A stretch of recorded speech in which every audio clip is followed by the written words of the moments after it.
Hi, everyone, and welcome to the Love Genius Circle channel. My name is Bindi, Belanger, and I'm here with Dr. Bren Hudson. And today we're going to begin a series of conversations around the shadow and shadow work in the context of romantic relationships. So, Dr. Bren, hi. Hello. So, as an expert on shadow and shadow work, I would love for us to begin the conversation by you helping us to understand what is the shadow. How would we define that? And specifically in the context of Jungian psychology, what is the shadow and how is it formed? Yeah, so that's a great starting question. I love it. So I think the best way to begin the conversation is to understand that when we're growing up, we're being told what we should do and what we shouldn't do. And so the things we should do and how we should be, and all these rules and regulations and values, et cetera, that we learn from our family, that we learn from our school, our church, our institutions, et cetera, what doesn't fit that gets thrown into the shadow, and we disidentify with it. We repress it, we suppress it, we do those kinds of things.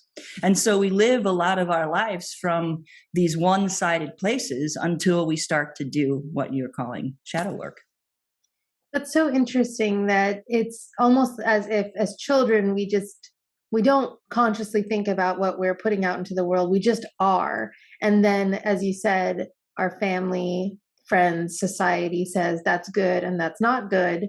And you're saying that what is deemed as unacceptable, not good, bad, is then taken subconsciously and then placed into this kind of space where we no longer look at that and say that I'm not that. Yeah, that's exactly right. I mean, the context is that for Jungian psychology is wholeness. And so it's not just good, it's also, or bad, it's not just bad or good, it's anything, because everything manifests here in duality. And so our egos are developed in a one-sided way. And so the other side becomes the shadow. So it's like, I'm good, so this stuff has to be bad. But also all of our goodness that got, all of our exuberance, all of our happiness, all of the stuff that, that we are when we're kids. And it's like saying, no, you can't do that. Be quiet. Don't be heard. Don't be heard. And so then all of that gets also thrown in. So it's not just the bad stuff. It's the good stuff too, that gets put in the shadow. It's literally whatever and however you were domesticated, right? As a child, civilized as a child, which is necessary. So it's not like that's a bad process, but it makes us one-sided. And then that becomes a problem later on in life.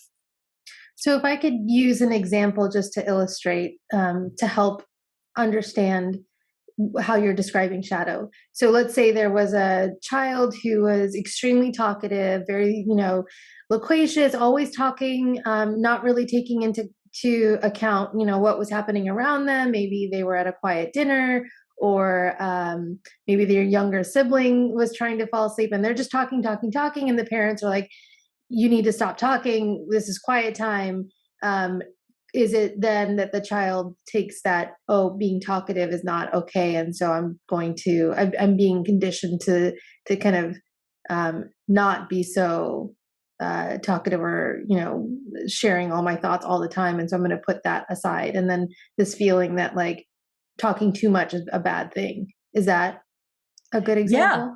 I think that's a very good example. And you never know exactly like how different children in the same family are going to react to the same advice, because it could be that one person's like, screw that, I'm going to keep talking. But another person could go, oh my gosh, I should never use my voice again. And it also depends on the emphasis that a parent is using. If there's like aggression coming at, shut up, something like that. I mean, a kid, depending on how young, might take that as, I will never speak again. Mm-hmm. So you don't really know how it's going to play out as a parent. So I don't want to blame parents here. But that is what happens. Those are the things that happen that we kind of begin to learn. Like if I want more love, if I want more attention, or I want whatever, because our needs come through these adults, these institutions that are providing for us. And so we make decisions about how we're going to respond and what we're going to do and what we're not going to do. And that's how the shadow is created, because our needs are dependent on these people that are, dictating our behavior. So when you say that we make these decisions, is it a conscious process or a subconscious, unconscious process where that child then, based on the feedback, whether it's very aggressive or even very gentle, that there's some, where does that happen where they decide that, oh, I can't share this part of me as much, or I need to hide this part of me? It's both. I think, that's the difference between repression and suppression. And so repression happens unconsciously. So you're not aware that you're editing out a part of your behavior or your thoughts or emotions or whatever. Suppression is you are aware. You see this and like, oh, I can't do that again, ever again. I'm never going to do that again. That kind of thing, right? I see. So depending maybe on the child's age, it could be one or the other.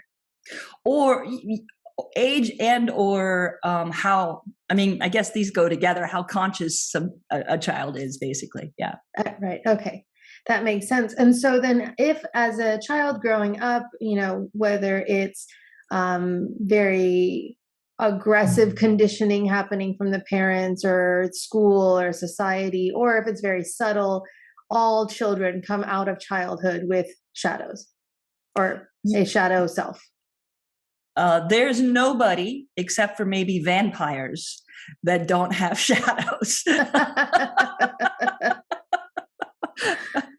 So we all come out of childhood with, okay, so there's no way for the ego to develop other than this way. So this is the natural development of the ego. And the ego by its nature and however it is developed in a one-sided way. It has to agree with one side of duality. It doesn't have the mind yet to be able to hold the complexity of both and. I see. Okay. That's really helpful to know. And because as a new parent, this and doing the work that we are doing together, this is definitely on my mind with my son, thinking about the way that I give him feedback on his behavior. Am I then creating his shadow by doing that? And in our conversations previously, you said there's nothing that you can do to prevent the creation of a shadow. So, whether I tell him he needs to, be quiet right now because the adults are speaking, or he's not talking just yet, but, or, hey, don't scream while mommy's recording a video. Like, whether I do that gently or I do that aggressively, if he may unconsciously or consciously, depending on the age at which that happens, may choose to repress or suppress that behavior, which then takes it and puts it into the shadow.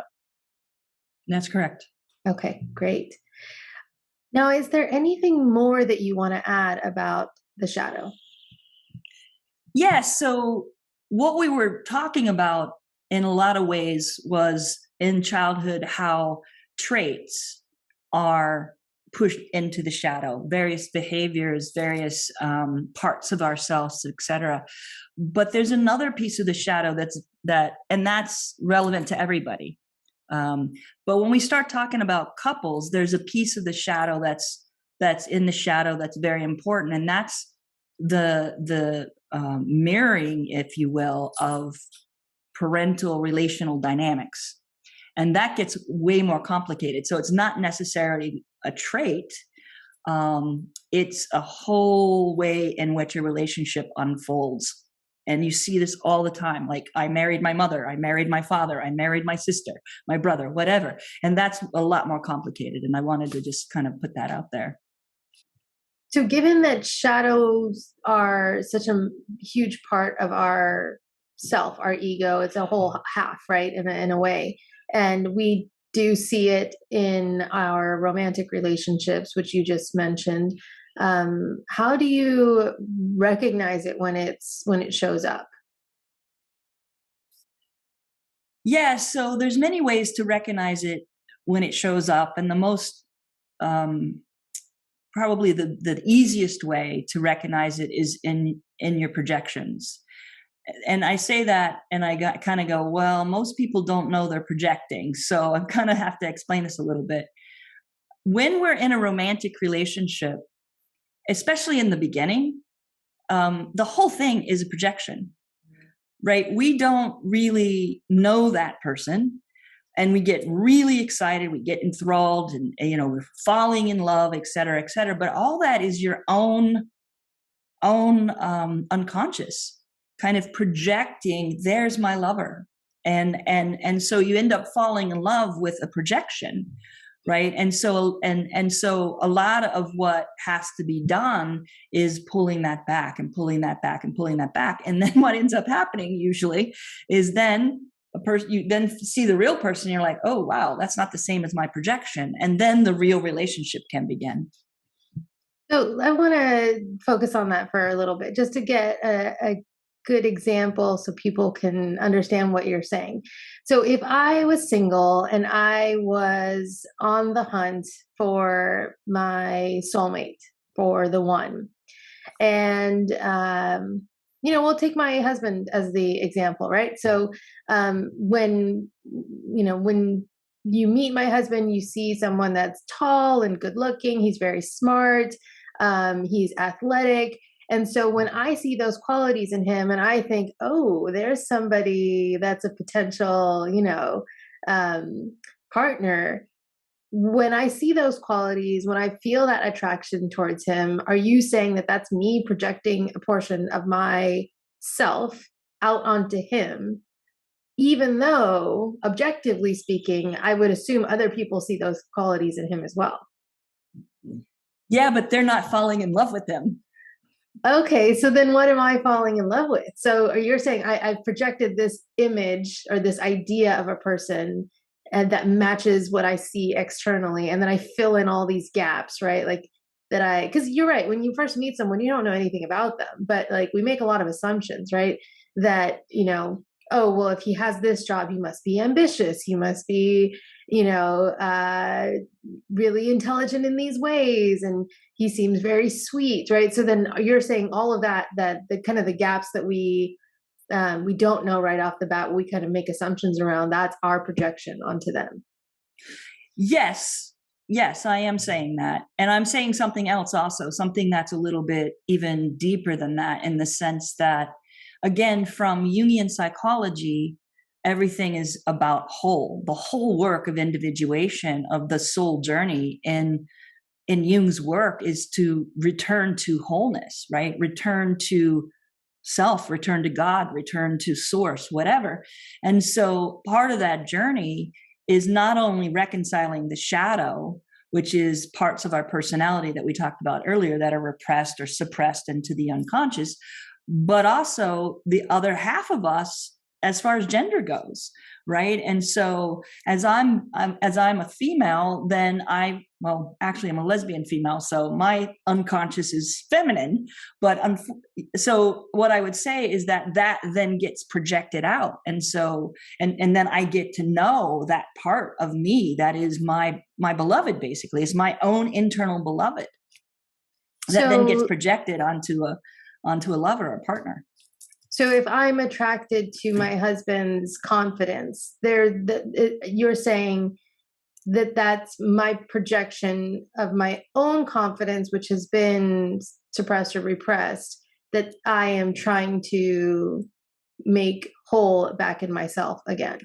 Yeah, but that particular I love that we're having this conversation, because we're going to really kind of find the difference between shadow and the next step in individuation, which is the anima animus, the male female, the contrasexual other side of us, right? And so when you're looking at something like confidence, you are talking about shadow, right? And so when you sort of admire something like that in another person, you can either admire it from a place, well, I have that too, or you can admire it from a place, well, I don't have that.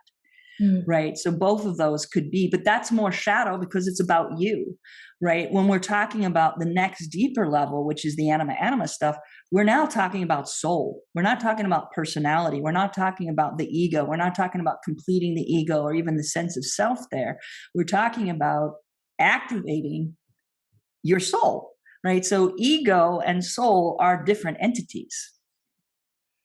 So then help me to understand that in my example. So in the case where I've met, my future husband, I see all these traits in him.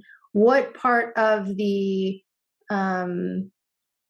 what's happening, what's unfolding as far as the falling in love, what part of that is ego and what part of that is soul? Yeah. I would suggest that the part that is soul is the part that is unspeakable. It's the part that brought you together. It's the attraction. It's the mystery. It's the depth. It's the connection. It's all the energetics. But when you start talking about traits, you're doing your ego list. You're doing your check off. I need this in a man, this in a man, and this in a man, and this in a man. That's not your soul. That's more ego kind of stuff. And so when we're at the deeper level of this, the couples work that we're talking about activating your soul, and soul is activated through love, through true love. And that is almost unspeakable. Could it be that, and I've heard other people describe it this way, that feeling of being home, where it's that sense of ease, peace, comfort, and just safety of like knowing that this is your person without being able to really explain how or why? It is that. I mean, a lot of people, when they're in this type of relationship, feel like they've met their soulmate. They've met their other half. I mean, that's basically what we're talking about. It is your other half. And that other person, in some ways, is carrying the projection of your soul. But if there was nothing to hook that projection on, they wouldn't be your soulmate. In other words, yes, it's a projection, but they're also really there too. And kind of making the difference, or finding out the difference, or pulling back the projections and then allowing for that to be the way in which you hold your partner to their highest and best, right? That's really what we're trying to help people do. So if I were single and I were, looking for my soulmate, how do I know when the person that I'm feeling attracted to is simply my ego's projection versus the soul fulfilling kind of connection that I'm ultimately looking for? Is there a way to tell the difference in the beginning? Yeah, I think there is. I think, I think people know the difference when they're falling in love and they would do anything to be with that person.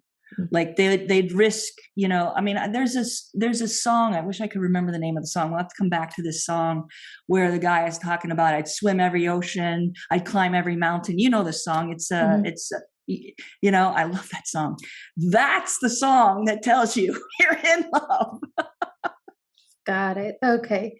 I know, because I think, especially as women get older, and I can only speak to straight women because that's what I am, and majority of my friends are. And so this is what I've heard from my friends as well, is that we tend to have a checklist, right, of all the things that either through societal conditioning, family conditioning, Disney movies, right? I mean, we have this checklist of this is what I'm looking for in an ideal partner. And we hold that checklist consciously or subconsciously everywhere we go. And, whether people are swiping on apps or they're meeting somebody at work like I did, you're measuring that person against this checklist. And you're saying if you're doing that, that's coming from the ego. That's ultimately you've kind of taken all of these aspects of yourself that are either, you're aware of, or you're not aware of, and they're in your shadow, and you created this thing, and you're kind of projecting that out onto people and saying, oh yeah, you meet my criteria. That's an ego kind of search for a partner versus the soul mate kind of connection, which is sometimes the checklist kind of gets tossed out the window because Sure as hell does. and you can't explain to somebody like Right. why this person. You just like, I don't know. We don't make sense on so many levels, but this is just the person. Is that a fair kind of Yeah, um that is. And I think, it's, I think what we're talking about is the difference between, ego driven relationships, which tend towards security. And also, as I was listening to your checklist, is also shadow creating, right? Because who's giving us that checklist? Culture, family, friends, etc. So it's still part of the shadow creation, because that man right there is not going to make it in there because he doesn't make the checklist. More shadow, right? mm-hmm. I have to say, with my own personal experience, I was subconsciously carrying the checklist around. My husband met a lot of my checklist. So we got together, we got engaged, we got married. And then I realized, wait a minute, I just married somebody because they met everything on my checklist. I don't know who made this checklist. Like, was it me? I don't think it was me. Maybe it was. Like, it's some combination of all these outside influences. And so I thought, oh, no, maybe this isn't the person for me. And then I had to do a lot of work on myself, not necessarily on the relationship, but on myself, to realize, like, even with the checklist put aside, this is my person. And I think it got really confusing for me at one point because I thought, oh, my ego made this choice. It can't be right because the ego doesn't know what it really needs. I need to, make a choice from soul. And then it turned out, when I actually did the personal work, that is still the person I would choose, right, from a soul perspective. So it was really interesting for me to see that it, like, the partner that I chose was both, from both perspectives, kind of met the criteria. But it was confusing in the beginning because I had that checklist and I realized, like, I don't know that I'm the one that made the checklist. You know what I mean? Yeah, so I love your journey, because your journey is exactly the journey we want to take people on. Because what happens is, I think, whether you have a checklist or you've fallen head over heels in love, either way you get there, you do get to a point where you're like, what the hell did I do?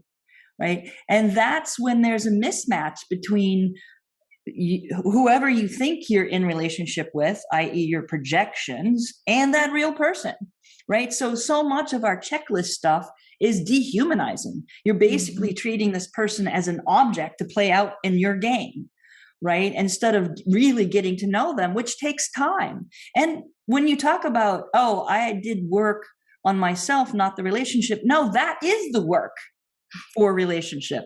That is the work. The relationship work is work on yourself, because you can't see each other. You'll never be able to see each other unless you are doing shadow work, and unless you are pulling back the projections, and unless you are being transparent and sharing and compassionate and caring and listening.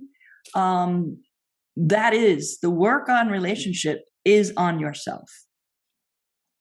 Do you think that most people in relationships are doing that work? No. And that's the reason why I really want to do this work with you, because what ends up happening is, because people aren't individually doing their shadow work, what they end up doing is blaming and shaming and projecting and scapegoating the other person. And then resentments build up, and then there's this gigantic wall that's between them, and they just go in and have the same fights over and over and over again. They're never seeing the other person. They're wanting to be seen, but they can't be seen, because one of the fundamental truths about relationship is that there's two in it, which means there's two truths, or many more than two truths. And a lot of times people have a trouble reconciling that. No, there's one truth. I said this and this is what I meant. Well, that's not how he took it, and so you have to come into an understanding the nuances of subjective truth, and throw out objective truth. It's not needed in relationship. It's very, very, very dangerous, I think, in relationship, because always there's going to be a winner and a loser. And I don't want to be in relationship with the loser.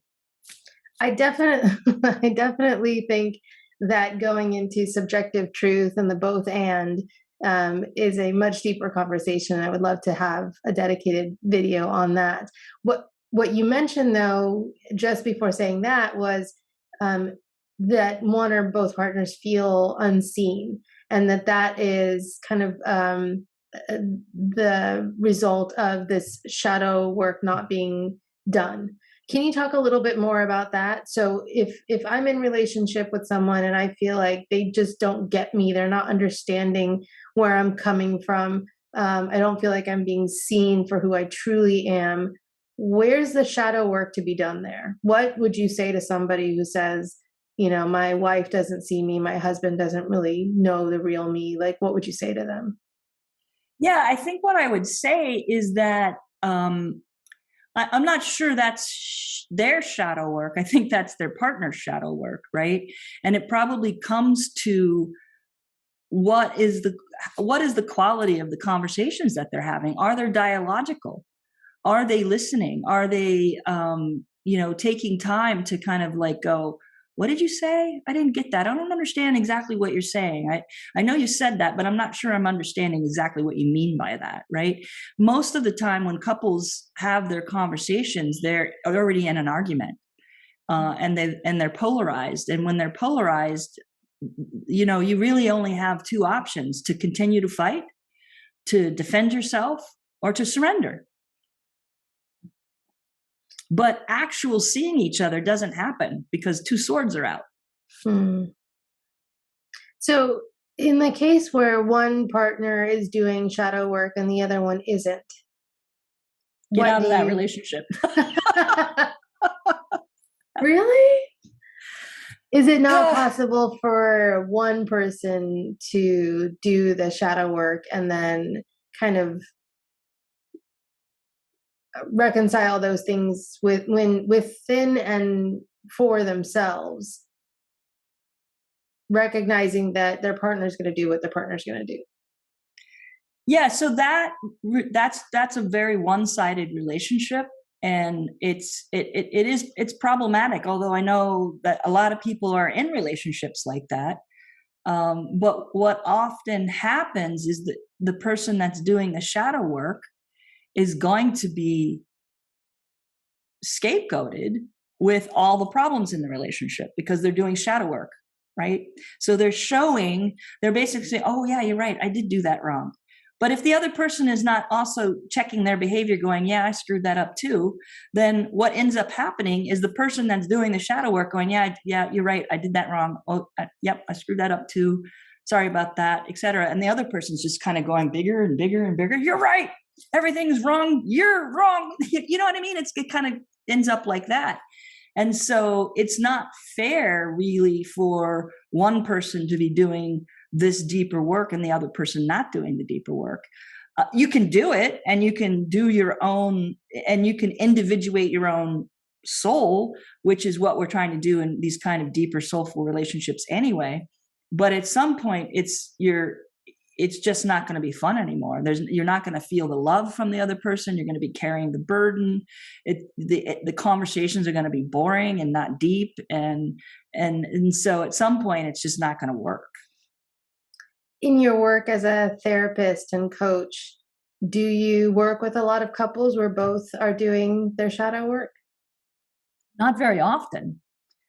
Not very often. And I think part of that is because most people don't understand what we're even trying to explain to them right now. I don't, if you go to couples counseling, not very many people are doing shadow work for couples. And so I think that's part of the problem. And usually when people have come in to see me, they're checking a box. They're already done with the relationship. By the time they can drag the partner that's not doing the work into couples counseling, right?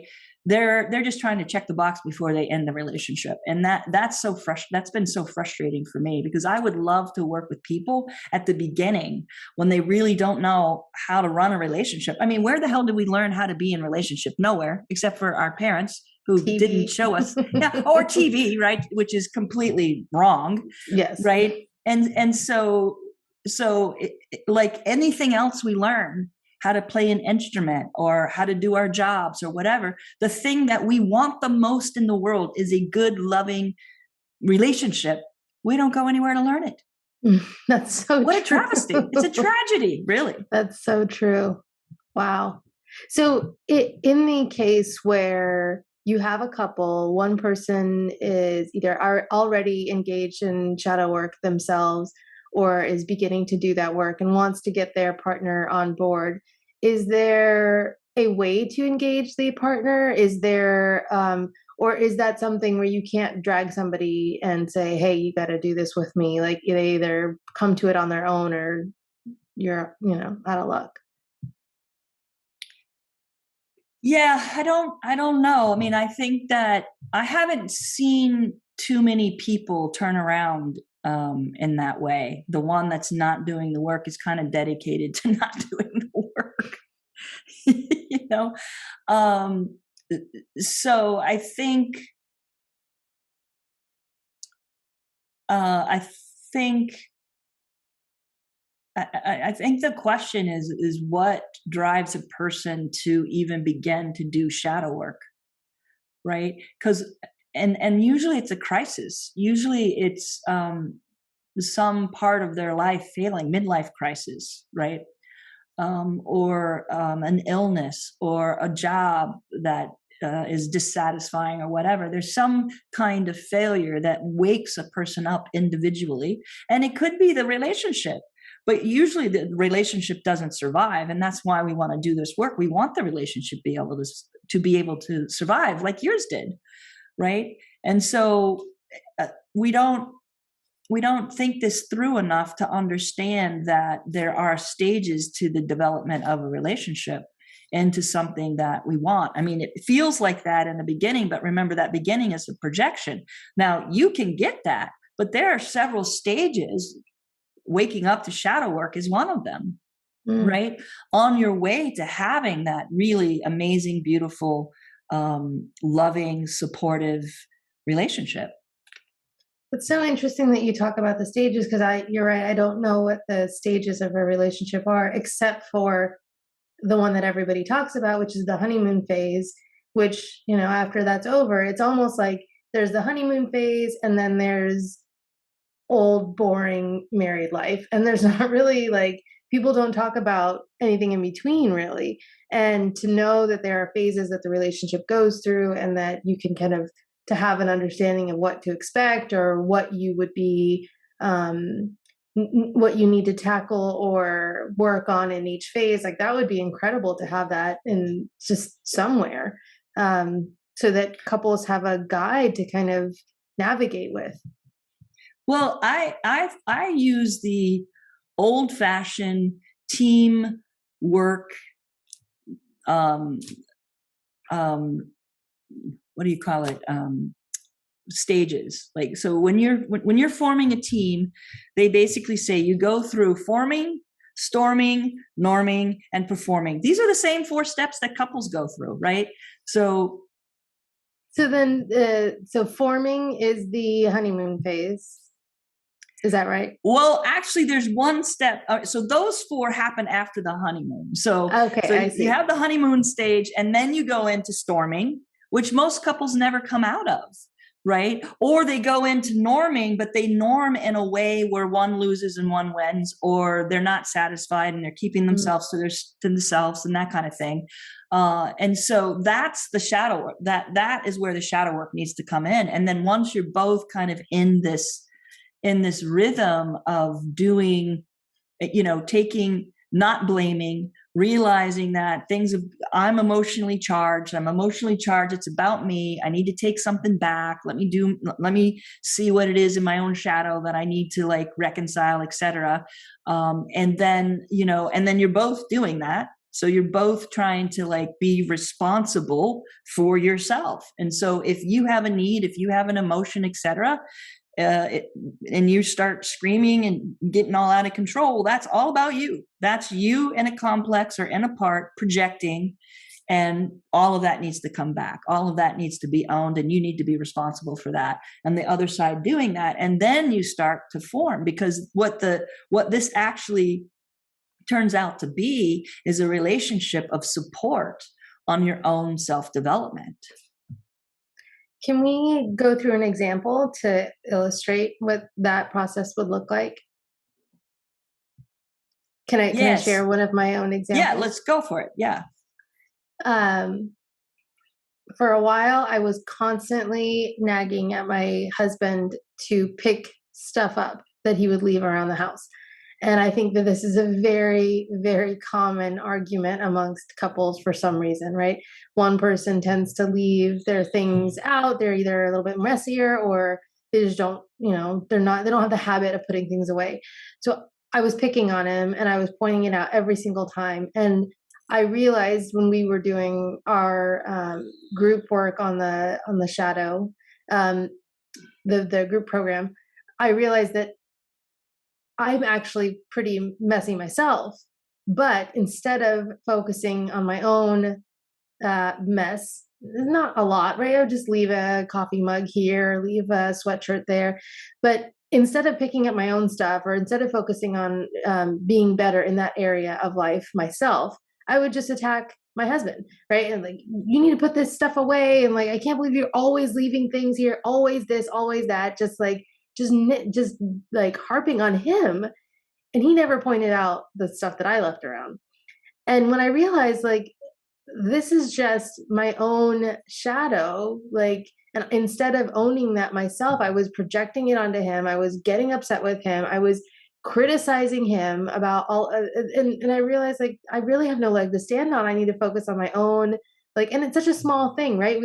I think sometimes when we talk about shadow work, we think it's this really deep, like, heavy, stuff. But sometimes it shows up in that way, where it's, instead of just looking at myself, my instinct to go and focus on him and pick on him was really my own shadow just needing to be addressed and acknowledged and integrated, right? Absolutely. And again, that's that level of, pulling back qualities or traits that we don't own in ourselves. So you're kind of running around thinking, I'm so neat and everything's all tidy, et cetera, et cetera. And that's your view of yourself. But actually, our views are way more nuanced than that, right? Our truths are way more nuanced than that.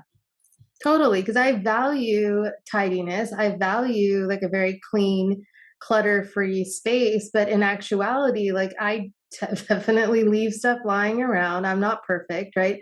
Right. And instead of just, working on myself, it was so much easier to criticize him.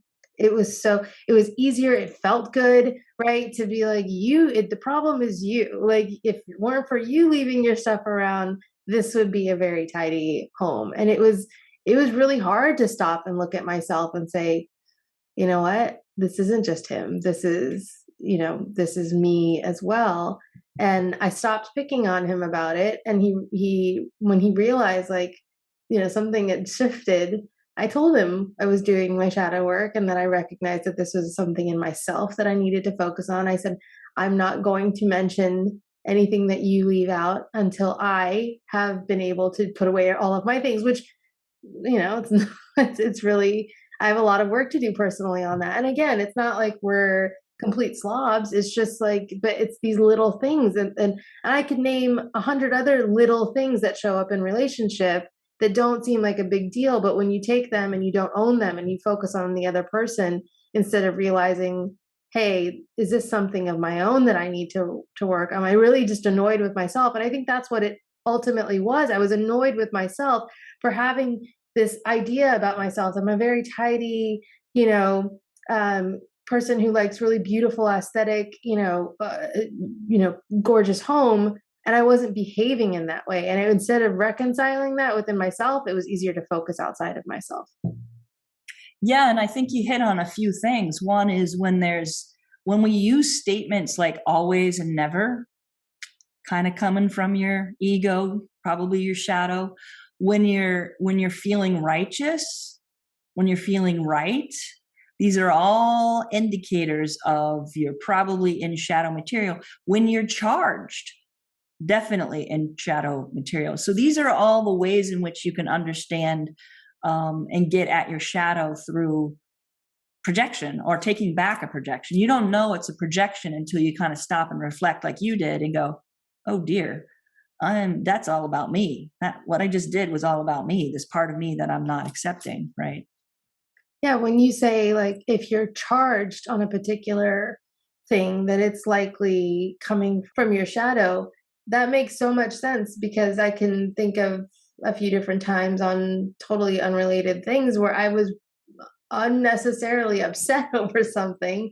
And that, so you're saying that that's a good indication of an opportunity to say, hey, is this my shadow kind of rearing its ugly head? Because if we're unnecessarily upset over something that ordinarily wouldn't maybe trigger us or trigger most people, it's like that might be a sign that there's something there that needs to be looked at. Yeah, I mean, I think it's not to say that all emotions or all triggers are activating of shadow material, but if the charge is greater than the appropriate response, then it is shadow material, Mm, right? So I think that's really the key is what is the appropriate response to this, right? And so, and I think I also want to say something else because I think you can be completely taken over by shadow. And at that point, it's not necessarily just a shadow projection. It's like you're a personification of the shadow. So the more enraged you get, your consciousness is out the door, and you're just completely taken over by a shadow part. I think we've all been there. No Um, kidding. when you're there, though, it's often very difficult to recognize that that's what's happening. And even, I mean, because I've been doing this work with you for some time, I think I am catching myself when I'm in those states of being enraged and saying, okay, this is my shadow, like taking over. I have a very difficult time stopping it. Like I have the awareness, but I almost it's almost like I want to let it play out because it feels cathartic. It feels like a release. It feels like there's, whatever emotion I'm feeling, just I want to get it out. Is there a way to notice or have the awareness that your shadow's taken over and then pull it back? Yeah. So I think that it's that what you just described is kind of a habit, right? But it does more damage to the relationship to keep. Once you recognize that you're there, there needs to be a mechanism to just stop. You just need to go, whoa, sorry, I'm in a complex. I'm projecting shadow. Let me stop now and collect myself. But if you're completely taken over by it, there is no self-reflection. There's no self-awareness. There's no self there, right? The Mm. shadow has taken over, right? And so, and in that situation, which happens all the time in relationships, we must have compassion because each of us will do that. All of us will do that. And so our job, if you're on the other side of that, is to try to be calm, try to maybe back away, try to get out of the conversation a little bit. But you can't tell them that they're in a shadow or they're projecting, or you can't tell them any of that because that person who would have known that isn't even on the stage right now. They're backstage getting makeup for the next role. I love that analogy. But I think that it brings up a good point, though. If you have shared language, if you have common terminology, like I'm, um, this is my shadow, this is my complex kind of, this is what's showing up, or I need a moment, I just realized that I'm projecting. Like if you have shared language, I think it makes it a little bit easier to both call yourself out and to call the other person out, because I think, in the event where, um, if I was getting really upset and my husband were to say, are you projecting right now? Like, ask the Don't say question. that. Yeah, because I heard it and then I was like, no, I wouldn't react very That's well not to going that. to work. But I feel like maybe after enough times, if he said that, I probably still wouldn't react well to it, but maybe with enough practice, like you said, if you make it a habit of like using that language to say, are you, and asking the question, are you projecting right now? Of course I'm going to say, no, I'm not projecting. This is totally about you. But I feel like with enough practice, with enough times of him doing that or me doing that for him, like maybe we would get better and say, hey, are you projecting right now? Like, oh, okay, let's step away for a little bit and let's come back to the conversation later. That might be helpful. I don't know. Yeah, it would be helpful. And I think that what you want to do, because your partner knows your shadow, your partner knows your projections, right? They know them better than you do. And in fact, their unconscious is provoking all of that. Right. And so by design, crazy design, thank you very much, whoever, created this design. But the point is when that happens, you really do owe your partner, oh, you may be right. Let me check that. Right. Instead of just going into defense, because they can see what you can't see. It's your unconscious. You can't see it. And they're the ones that's receiving the projection. They can see it. Right. Especially if they know themselves. I mean, this work of shadow work really requires a deep sense of knowing who you are already. This is not baby work for people who are just learning how to put their ego together. So this is work for people who already have a very strong sense of self, who already have self-awareness and have the capacity to take a step back and look at themselves, right? And taking that step back and looking at yourself and then giving your partner the benefit of the doubt, right? And you can always come back and go, yeah, I don't think I was projecting, but maybe maybe I'll take a look at that anyway. Or I've taken that under consideration and no, I wasn't projecting. Right. And then maybe you are, and it's going to take another a dozen times or 200 times to kind of take back that. The deeper you are in the unconscious, the harder it is to see. Right. And I think you also bring up another point that I wanted to point out, and that is the power dynamics in relationships, because power shows up right in this place of doing shadow work, right? And so part of solving the power problem is also part of doing the shadow work. Like, how do you're equal. You need to be equal. You need to see each other as equal.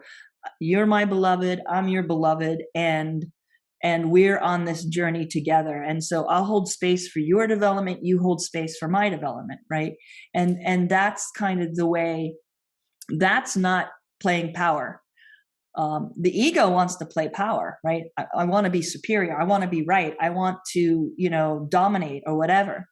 And or the other side, like I don't want to dominate. I just want to surrender. Every time you get like that, I just want to surrender, right? And so that then plays out, and then real shadow work doesn't happen. So having a strong sense of equality in the relationship, and I think a really strong sense of humility in those moments when you are being, if your partner were to call you out and say like, "Hey, this is your projection. Do you want to kind of take a look at that?" I think that those two things make a lot of sense as prerequisites in order to do this work, right?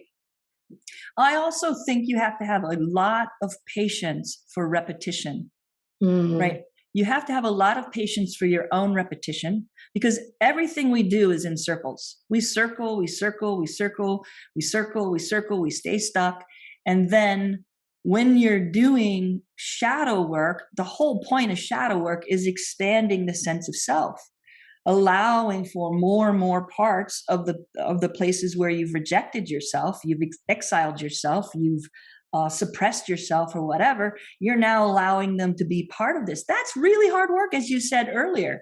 And so having patience for, oh my God, I did this again. Oh my God, how many times am I going to do this? Right?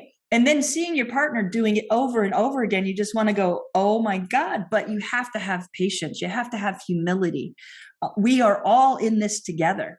All of our egos are tricksters in all of that we're doing and all that we're talking about right now. No one is immune to that. Absolutely. Hence the circle in the love genius circle. Exactly. Yes. Going from repetition madness to genius circling. Perfect. I love it.